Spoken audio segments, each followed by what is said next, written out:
السلام علیکم، میرا نام ہے ڈاکٹر احسن اور یہ ایک نیا ویلاگ چینل میں سٹارٹ کرنے والا ہوں جو کہ صرف اور صرف اس کیمپر کے بارے میں اور اس کے اندر جو ایکٹیویٹیز ہیں اس کے بارے میں ہوگا۔ آر وی لائف ان پاکستان، یہ اس چینل کا نام ہے۔ اس کے مختلف حصے ہوں گے، پارٹس ہوں گے اس کے۔ یہ اس کا پہلا پارٹ ہے اور جیسے آپ کو نظر آ رہا ہے یہ ایک آر وی ہے جس کو ہم R V stands for recreational vehicle, تو یہ اس کا نارمل اسٹینڈرڈ نام ہے۔ اس کو موٹر ہوم بھی کہتے ہیں، اس کو کیمپر بھی کہتے ہیں، کیراوین بھی کہہ سکتے ہیں۔ اس کے اوپر کیمپر وین لکھا ہوا ہے، یہ تھوڑا سا مس نامر ہے کیونکہ یہ جو موٹر ہومز ہیں اس کی 3 کیٹیگریز ہیں۔ اس کو کلاس اے، کلاس بی اور کلاس سی کہتے ہیں۔ تو کلاس اے جو ہے وہ ایک بس ہوتی ہے جس کو آپ کنورٹ کرتے ہیں انٹو کیمپر۔ جو کلاس بی ہوتی وہ وینز ہوتی ہیں، جس طرح مرسیڈیز کی اسپرنٹر وین ہے، ٹویوٹا کی ہائیس وین ہے، اور اس کو آپ اگر کنورٹ کرتے ہیں انٹو اے کیمپر تو وہ کلاس بی کیمپر ہے۔ یہ جو ہے یہ کلاس سی کیمپر ہے جس میں آپ فریم کے اوپر کیبن بلڈ کرتے ہیں اور پارٹ آف دا کیبن جو ہے نا وہ اس کے فرنٹ کیبن کے اوپر آ جاتا ہے، جس طرح اس کا ہے۔ تو یہ جو پرٹیکولر کیمپر ہے یہ والا جو میرے پاس ہے، اس کو کوئی 25 سال ہو گئے میرے ساتھ۔ ان 25 سالوں میں اس کا کافی استعمال بھی ہوا ہے۔ اس کی جو شارٹ کمنگس تھی اس کا پتہ لگتا رہا ہے، اس کو میں ساتھ ساتھ کریکٹ کرتا رہا ہوں۔ تو میرے حساب سے اس وی لاگ میں اور اس آر وی کے بارے میں 2 یونیک چیزیں ہیں۔ ایک تو یہ کہ پاکستان میں میرے خیال میں اس قسم کی آر وی کے ساتھ 25 سال کا تجربہ شاید کسی کا نہ ہو، تو وہ ایکسپیرینسز آپ کے ساتھ میں شیئر کروں گی جو کہ ایک طرح سے فرسٹ ہینڈ نالج ہوگا۔ دوسری چیز یہ ہے کہ میں بار بار ایکسٹینڈڈ لیونگ کی بات کرتا ہوں اور یہی میرا ڈیزائن آبجیکٹیو تھا کہ یہ جو آر وی ہے اس میں ایکسٹینڈڈ لیونگ ہو سکتی ہے۔ ایکسٹینڈڈ لیونگ سے اگین میں ڈیفائن کر دوں، مراد یہ ہے کہ آپ منتھس اینڈ ایئرز اس میں رہ سکتے ہیں، اور ہم اس میں رہے بھی ہیں۔ ایز اے فیملی ہم 8 مہینے لگاتار اس میں رہے ہیں، سو ہمیں اس کے اندازہ ہے کہ کیا کیا اس کی ریکوائرمنٹس ہے، کیا کیا ہونا چاہیے۔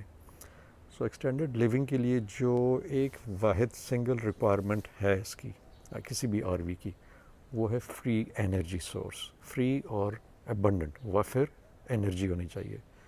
اور آج کل کے دور میں جو انرجی ہے وہ الیکٹرسٹی ہے۔ 100 سال بعد، 200 سال بعد کوئی اور سورس آف انرجی آتی ہے، وہ بات کی بات ہے۔ تو اس وقت آپ کے پاس فری الیکٹرسٹی ہونی چاہیے اور کافی ہونی چاہیے، وچ مینز سولر۔ آج کل کے حساب سے اگر آپ کو فری چاہیے تو سولر ہی ہے۔ تو اگر کوئی مجھ سے پوچھے کہ کسی بھی آر وی کا جو بیک بون ہے وہ کیا ہے، تو میں بولوں گا سولر سسٹم۔ بہت سے آر ویز پاکستان میں یا آپ ویسٹ کی بات کر لیں تو اس پہ انہوں نے زیادہ سٹریس کیا ہوتا ہے بڑے بڑے بیٹری بینکس پہ، یعنی آپ نے 300-400 واٹ ایمپیئر آورس کے آپ نے بیٹریز رکھ لی ہیں جو کہ آپ کو ٹھیک ہے 1 آدھ دن کی آپ کو پاور تو دے دے گی، لیکن جب بیٹریز ڈرین ہو جائیں گی تو اس کو پھر آپ چارج کیسے کریں گے؟ آپ کے پاس اگر 1 آدھ پلیٹ یا 2 پلیٹیں ہیں تو وہ کافی نہیں ہوگی کہ اس کو ریچارج کریں۔ سو بیک ٹو جنریٹرز، آپ کو پھر سے جنریٹرز کا سہارا لینا پڑے گا۔ تو اس کا شور، اس کی فیول کنزمپشن اور اس کی سپلائز، آپ اپنے ساتھ کتنے جیری کینز، آر وی میں لمیٹڈ سپیس ہوتی، کتنے جیری کینز اپنے ساتھ آپ رکھیں گے، اور پروبیبلی ایوری ویک یا ایوری 4-5 دنوں کے بعد آپ کو اس کو ریفل کرنا پڑے گا۔ تو یا تو پوری آر وی لے کر جائیں گے گیس اسٹیشن اس کو ریفل کرنے کے لیے، یا جیری کینز اگر آپ کے پاس ہیں تو ہارڈ گاڑی میں آپ کو جانا پڑے گا لانے کے لیے۔ تو یہ ایک پرابلم ہے۔ تو اگر آپ نے کسی نے آر وی ڈیزائن کرنی ہے تو جو سب سے امپورٹنٹ چیز جو انہوں نے دیکھنی ہے وہ ہے کہ آپ کی، یعنی آپ پہلے اپنا سولر ڈیزائن کریں اور اس کے بعد آپ نے آر وی ڈیزائن کرنی ہے۔ سولر ڈیزائن کرنے کے لیے آپ اپنے پہلے یوٹیلیٹیز دیکھ لیں کہ آپ کے پاس یوٹیلیٹیز ہیں کیا یا کیا ہونی چاہیے، اس کے حساب سے کتنا بڑا سولر سسٹم آپ کو ہونا چاہیے، تو اس کے حساب سے پھر آپ آر وی ڈیزائن کریں۔ اب جو آر ویز میں جو پرابلم ہوتا ہے، جتنی بھی آر ویز میں نے دیکھی ہیں ویسٹ میں بھی یہاں بھی، تو انہوں نے اوپر 1 یا 2 پلیٹیں لگائی ہوتی ہیں، وہ 200 300 400 واٹ تک آپ کو میکسیمم دے سکتی ہیں، جو کہ وہ بھی 2-3 گھنٹے کے لیے، 4 گھنٹے کے لیے، کیونکہ ارلی آورز اور لیٹ آورز میں دھوپ کی وہ انٹینسٹی نہیں ہوتی۔ تو وہ کافی نہیں ہوتا، اور وجہ دو پلیٹوں کی یہ ہوتی ہے کہ ان کی چھت کے اوپر جگہ نہیں ہوتی. انہوں نے یہ اوپر یا سن روف بنایا ہوتا ہے، یا کوئی ایگزاسٹ اوپر رکھا ہوتا ہے، یا انہوں نے کوئی لگیج کے لیے کوئی سامان کے لیے اوپر جگہ بنائی ہوتی ہے، تو اس کے بعد سولرز کے لیے جگہ نہیں رہتی. بہت سے لوگ یہ کرتے ہیں کہ انہوں نے فلیکسیبل سولر پینلز رکھے ہوتے ہیں جو کہ اندر سٹور کیے ہوتے ہیں، تو جہاں وہ آر وی کو کھڑا کرتے ہیں، پارک کرتے ہیں، اس کے سائٹ پہ آپ ان کو وہ زمین پہ چھوڑ دیتے ہیں، وہ لگا دیتے ہیں، زمین پہ اسپریڈ کر دیتے ہیں. اب وہ ہر جگہ پہ ہو نہیں سکتا. اگر آپ کسی ہوٹل میں یا کسی ڈرائیور ہوٹل میں پارک کیا ہوا ہے تو باہر کی زمین کتنے آپ کو ملے گی جہاں پر آپ اپنے سولر پینل سارے پھیلا کے زمین پہ رکھتے ہیں. جنگل میں تو پاسبل ہے، لیکن باقی جگہوں پہ وہ بھی پاسبل نہیں ہے. سو اس لیے جنریٹرز کی فیول اینڈ گیسولین کے حاصل سے بچنے کے لیے آپ کے پاس سولر سسٹم بہت افیکٹو اور بڑا ہونا چاہیے، کیونکہ آپ کی ہیٹنگ، آپ کی کولنگ، آپ کی کوکنگ اور کسی حد تک آپ کی جو واٹر پروڈکشن ہے وہ بجلی پہ ہو سکتی ہے اور ہوتی ہے، اس میں بھی ہے. اور آپ کو میں آگے بتاؤں گا کہ پانی کیسے آپ بجلی سے بنائیں گے.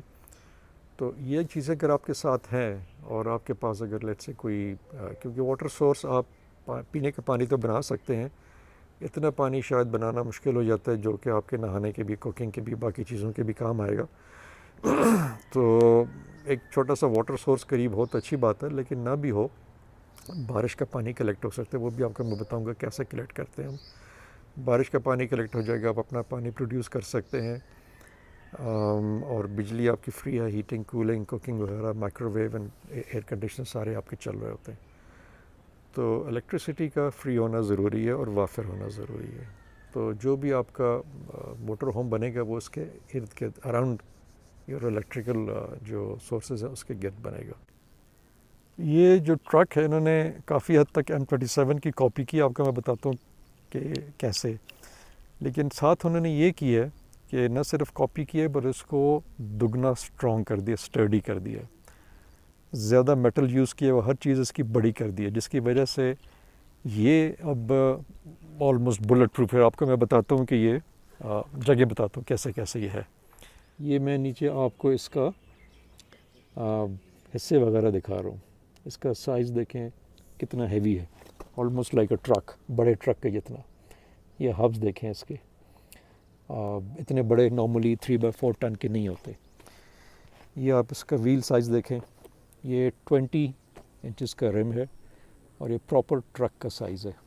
تو اس کے علاوہ آپ کو میں اس کا نیچے سے فریم دکھاتا ہوں. یہ بہت ہی چوڑا اور ہیوی فریم ہے. تو اس کی وجہ سے انہوں نے اس کو آلموسٹ ٹوٹلی انڈسٹرکٹیبل سا بنا دیا. ویسے تو ٹویوٹا مشہور ہے اس کے لیے. اس میں ایک اور چیز ہے، یہ جو آپ کو نظر آ رہی ہے اس کے شاکس ہیں، وہ ریگولر شاکس نہیں ہیں اس کے، یہ ہائیڈرولک شاکس ہیں اور یہ پرماننٹلی فار لائف سیلڈ ہے. تو آپ کو شاکس وغیرہ کی ضرورت نہیں ہے. پھر ٹیوبز ہیں، اس میں نارملی سیلز لگی ہوتی ہیں آئل کو پکڑنے کے لیے کہ لیک نہ ہو. اس میں انہوں نے وہ سیلز بھی نہیں رکھی. ایسا طریقے سے بنائے ہوئے کہ بس آئل اس کا لیک ہی نہیں ہوتا. سو کمانیاں اس کی بہت اسٹرانگ ہے، فریم موٹا ہے، ڈرائیو فریم اس کی بہت ہیوی ہے. اس کی وجہ سے اس کا پرابلم نہیں ہوتا، یعنی اسٹرڈی ہے. تو یہ انہوں نے ایک اپ گریڈ کیا ہوا ہے M37 ڈاش کے اوپر ہے کہ یہ جو کیمپر میں نے ڈیزائن کیا ہے یہ ایسا ڈیزائن کیا ہے کہ یہ اسٹینڈ الون ماڈل ہے. یعنی اس میں آپ ایکسٹینڈڈ انڈیپینڈنٹ آپ اس میں رہ سکتے ہیں. اس میں کسی ایکسٹرنل ہیلپ کی ضرورت نہیں ہے، اور یہ پرٹیکولرلی میں نے ایکسٹینڈڈ لیونگ کے لیے بنایا ہوا ہے. بہت سے کیمپرز ہیں، بلکہ میجورٹی کیمپرز ایسے ہیں جو کہ آپ ویکینڈس پہ چلے جائیں، 2-3 دن کی چھٹیوں ویکیشن پہ چلے جائیں، اس کے لیے وہ ٹھیک ہے. لیکن جب آپ اس میں مہینوں یا سالوں رہیں گے تو اس کی شارٹ کمنگز آنی شروع ہو جاتی ہیں. تو یہ جو پرٹیکولر کیمپر ہے یہ اس کو میں نے بنایا ہوا ہے کہ یہ ایکسٹینڈڈ لیونگ اس میں ہو سکے بغیر کسی ایکسٹرنل ہیلپ کے. یہ سیلف کنٹینڈ ہے، اس میں کسی چیز کی ضرورت نہیں پڑتی آپ کو، اور وہ آگے جا کے میں بتاؤں گا کہ کیسے ہے یہ.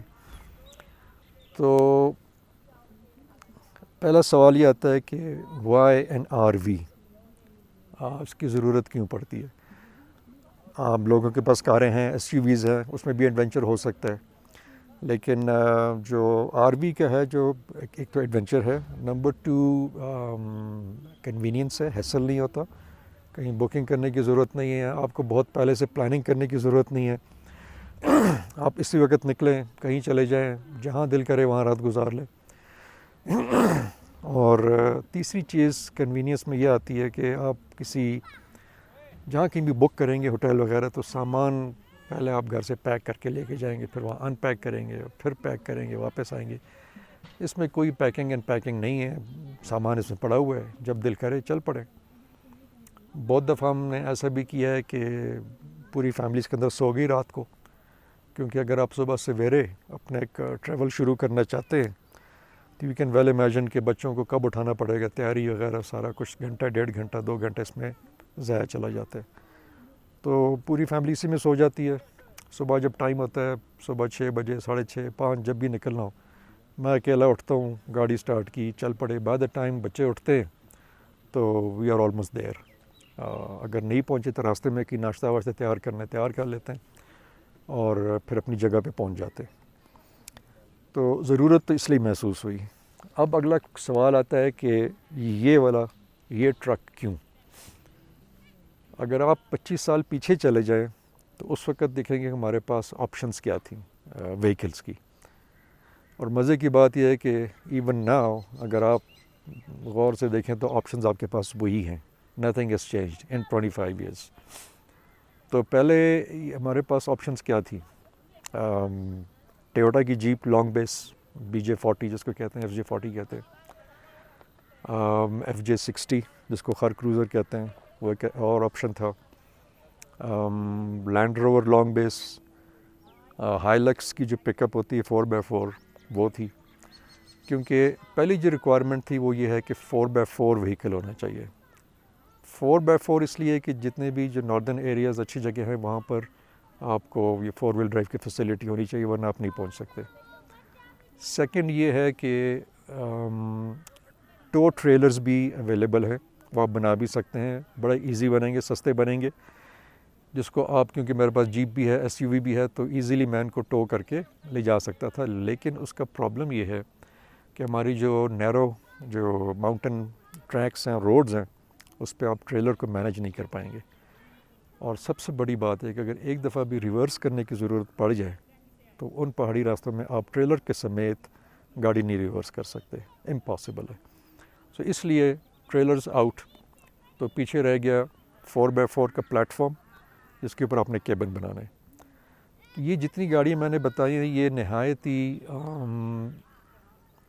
غیر موزوں ہیں اس طرح کے کیمپر بنانے کے لیے۔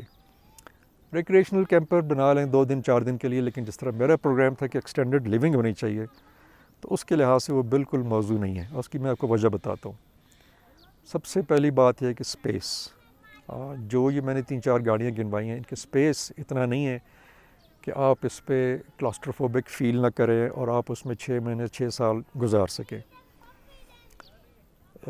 جتنے چھوٹے کیمپرز ہوتے ہیں نا، اس میں یہ فولڈنگ قسم کی فیسلٹیز بہت زیادہ ہوتی ہیں، چیئر فولڈ ہو رہا ہے، بیڈ فولڈ ہو رہا ہے، ٹیبل فولڈ ہو رہا ہے، تو یہ 2-3 دن تو آپ مینیج کر لیں گے، لیکن لانگ ٹرم میں آپ یہ چیزیں فولڈ اینڈ فولڈ کرنا ایک مصیبت بن جاتی ہے، ایک ہیڈ ایک بن جاتا ہے۔ سو اس لیے اس پیس کے حساب سے ایک ان کا ڈرا بیک ہے۔ نمبر 2 لوڈ کیئرنگ کیپیسٹی، یعنی میرا پروگرام یہ تھا کہ جو بھی پلیٹ فارم ہوگا گاڑی کا، میں اس کے جو کمپنی کے سپیکس ہیں نا ان کو نہیں ایکسیڈ کروں گا، اور اس کی وجہ سے پھر اگر آپ ٹویوٹا کو لیں، اس کی جو لوڈ کیپیسٹی ہے وہ کتنی زیادہ نہیں ہے۔ اس میں ابھی جو میں نے اس کے اوپر کیبن بنایا ہے یہ تقریباً 3x4 ٹن کا لوڈ ہے اس پہ ابھی، اور اس کی جو کمپنی سپیک ہے وہ 3x4 ٹن کی ہے، تو یہ اس کو کیری کر سکتا ہے۔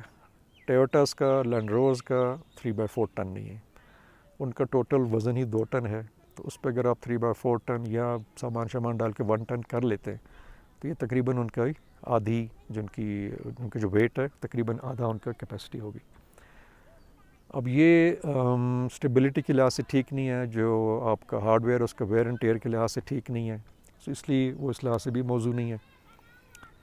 تیسری بڑی بات یہ ہے کہ جب ایکسٹینڈڈ لیونگ آپ نے کا پروگرام بنایا ہو تو وہ ساری فیسلٹیز جو کہ اس میں نے رکھی ہیں وہ ان میں نہیں آ سکتی تھیں، سو اس لیے یہ تینوں چاروں گاڑیاں جو تھیں نا وہ سلیکشن سے نکل گئی، پیچھے یہ رہ گئی۔ یہ جو ہے یہ ٹویوٹا کی ہے، یہ نام میں نے بعد میں لکھا ہے، یہ مونوگرام بعد میں لگایا ہے۔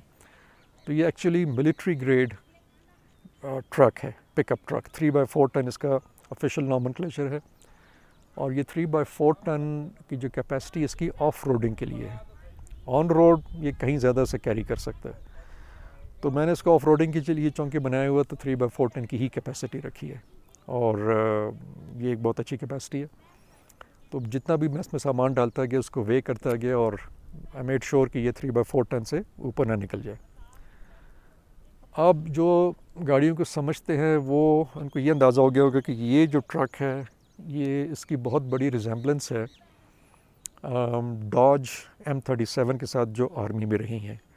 یہ بھی پاکستان آرمی نے ایکوائر کی تھی، ڈاج M37 بھی آرمی نے ایکوائر کیا تھا، اور یہ دونوں کچھ عرصے اکٹھی چلی ہیں، ان سروس رہی ہیں آرمی میں، اور میرا ان دونوں کے ساتھ آرمی میں ایکسپیرینس ہے، تو مجھے آئیڈیا تھا کہ یہ ایک سٹرڈی ٹرک ہے اور ٹربل فری ہے۔ جو M37 ہے اس میں پرابلمز آتے تھے، امریکن ٹیکنالوجی وہ اتنی ریلائبل نہیں ہے جتنا کہ ٹویوٹا کی ہے۔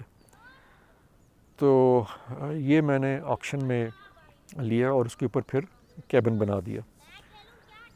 تو اس کی اور جو M37 کی ریزمبلنس اس لیے ہے کہ یہ امریکنز نے جاپنیز کو آرڈر پلیس کیا تھا، کیونکہ امریکن آرمی کی پریزنس کافی ہے جاپان میں، تو انہوں نے آرڈر پلیس کیا تھا کہ وہ اپنے M37 کو ریپلیس کرنا چاہتے ہیں ود جاپنیز ٹرکس، تو ٹویوٹا والوں نے پھر یہ بنا کے دیا، اور یہ یا تو انسپائر ہو کے اس سے انہوں نے یہ بنائی، کیونکہ ایگزیکٹ وہی کاپی ہے، شیپ ہے اس کی، شیپ اگر دیکھ لیں تو بھی وہی شیپ ہے، صرف بمپر تھوڑا اس کا پتلا ہے، اس کا تھوڑا چوڑا ہوتا ہے، باقی وہی چیز ہے۔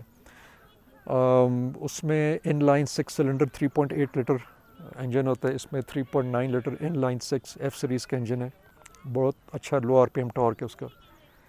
پھر اس کی پیچھے 4 سپیڈ گیئر باکس ہے، جس کو عام زبان میں سپیڈ بکسا کہتے ہیں، سپیڈ گیئر باکسا، پھر چھوٹی شافٹ ہے، اور پھر آکسیلری گیئر باکس ہے۔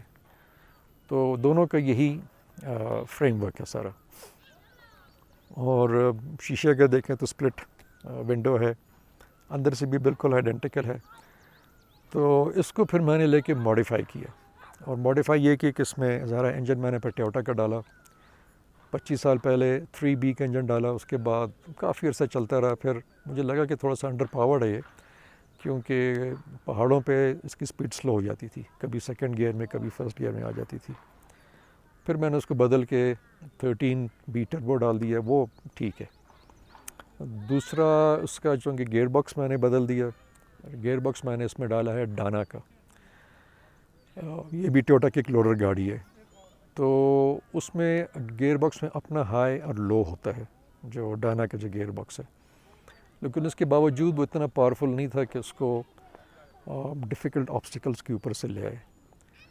اس کا جو آکسیلری گیئر باکس ہے اس میں ہائی لو کی پروویژن نہیں ہے، اس کے جو اپنا گیئر باکس ہے اس کا فرسٹ گیئر بہت ہائی ریشو کا تھا، تقریباً 1:7.5 یا ایسا کچھ تھا، تو اس کا فرسٹ گیئر یوز ہوتا تھا ایز اے لو گیئر، اور پھر سیکنڈ، تھرڈ اینڈ فورتھ۔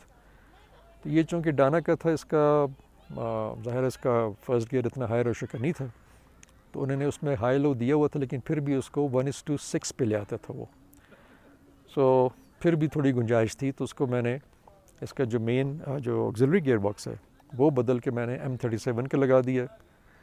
تو اب میرے پاس 2 لو رینجز کی پروویژن ہے، ایک جو مین گیئر باکس ہے اس میں بھی ہائی اینڈ لو کی ہے، اور جو آکسیلری گیئر باکس ہے وہ بھی ہائی لو کی ہے۔ تو اگر میں دونوں میں لو لگا لوں تو یہ پھر بہت لو سپیڈ، یعنی راک کلائمبنگ والی سپیڈ پہ آ جاتی ہے گاڑی، اور بالکل آئیڈل رننگ پہ یہ کسی بھی آبسٹیکل کے اوپر سے گزر جاتی ہے۔ اس کا یہ تقریباً اس وقت 7 ٹن اس کا وزن ہے ٹوٹل لوڈڈ سب کچھ سمیت، اور 7 ٹن اچھا خاصا وزن ہوتا ہے، تو اس کو آئیڈل سپیڈ پہ آبسٹیکلز کراس کروانا ایک بڑی بات ہے۔ تو یہ اس گیئر باکس کی وجہ سے ہو گیا. اچھا اب تھوڑی سی میں آر وی لائف کے بارے میں آپ کو بتا دوں کہ ایک فریم آف مائنڈ چاہیے آپ کو آر وی میں رہنے کے لیے. ہر ایک بندہ نہیں رہ سکتا. ٹھیک ہے ہر ایک کو شوق ہوگا ایڈونچر کا، لیکن کچھ لوگوں کا شوق ہوتا ہے ایڈونچر کے ایریا میں گئے اب وہاں جا کر وہ بیٹھنا چاہتے ہیں یا ٹی وی دیکھنا چاہتے ہیں یا کاؤچ پہ بیٹھے رہنا چاہتے ہیں، تو پھر یہ آر وی لائف ان کے لیے نہیں ہے.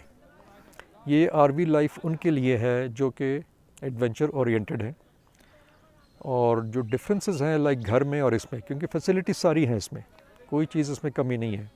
ایئر کنڈیشنرز ہیں، ہیٹرز ہیں، hot and cold running water ہے، باتھ ہے، ٹی وی ہے، آڈیو ہے، اور سب کچھ فری ہے. تو ہے تو سب کچھ اس میں، لیکن اگر آپ کا فریم آف مائنڈ ہے آر وی میں رہنے کا، کیونکہ 25 سال سے میں اس میں رہ رہا ہوں تو مجھے پتہ ہے کہ اس میں کیا ریکوائرمنٹس ہونی چاہیے. تو اس میں ضروری یہ ہے کہ آپ زیادہ ٹائم باہر گزاریں، باوجود ساری فیسلٹیز ہونے کے. لیکن پرپز اس کا یہ ہے کہ جب آپ کو ضرورت پڑے بالکل چیز موجود ہے، لیکن زیادہ ٹائم آپ باہر گزاریں. آپ نے کوکنگ کرنی ہے، باہر جگہ بنی ہوئی آننگ ہے، اس میں نیچے کرسیاں رکھیں، چولہا رکھیں، کوکنگ کر لیں. کھانا کھانا ہے آپ نے، بریک فاسٹ کرنا ہے، رات کا کھانا ہے، باہر بیٹھ کے لائٹس لگی ہوتی ہیں کھا لیں. آپ باہر اے سی آؤٹ لیٹ ہے، پنکھا لگا لیں، باہر بیٹھ جائیں، یا آپ ہائیکنگ کریں. تو یہ ایک کائنڈ آف لائف ہے جو آپ کو اگر پسند ہے تو ٹھیک آپ آر وی اپنے لیے بنا سکتے ہیں. تو اس پارٹ 1 میں نے صرف آپ کو یہ بتانا تھا کہ آر وی کی سلیکشن میں نے کیسے کی ہے، اور آر وی کی لائف ہے کہ آپ کا کیا فریم آف مائنڈ ہونا چاہیے. اگلے پارٹ میں انشاءاللہ آپ کو میں اس گاڑی کے بارے میں بتاؤں گا، اس کے فیچرز کے بارے میں، اور کہ یہ بنی کیسی ہے. پھر بتدریج ایوری 4-5 ایئرس کو میں ماڈیفائی کرتا رہوں تو وہ کیسے ہوتی رہی ہے. شکریہ. آپ کو اگر یہ پسند ہے، یہ آر وی لائف آپ کو پسند ہے، ایڈونچر پسند ہے، تو فالو کریں، سبسکرائب کریں. میں اس پہ ویڈیوز پوسٹ کرتا رہوں گا، جہاں جہاں میں جاتا رہوں میں اس کی ویڈیوز بناتا رہوں، وہ میں پوسٹ کرتا رہوں گا انشاءاللہ. خدا حافظ.